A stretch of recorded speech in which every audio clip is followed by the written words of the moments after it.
اليوم 19 في شهر 9 تقريبا 5 ايام وغيسالي فصل الصيف وغيدخل فصل جديد اللي هو الخريف.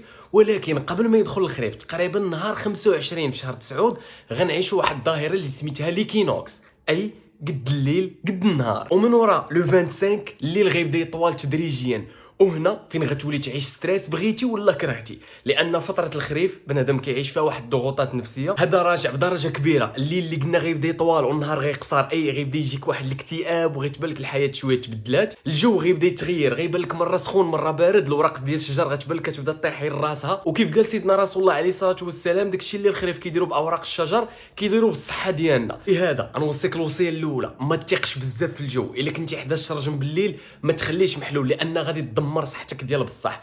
ايضا حاول تزاول الرياضه لانها غتعاونك بزاف باش تخرج من ديك الضغوطات النفسيه. والا ما كنتيش كتصلي ولي تصلي، لان عندنا دي زوند نيجاتيف لو كور ديالنا احسن وسيله كيخرجهم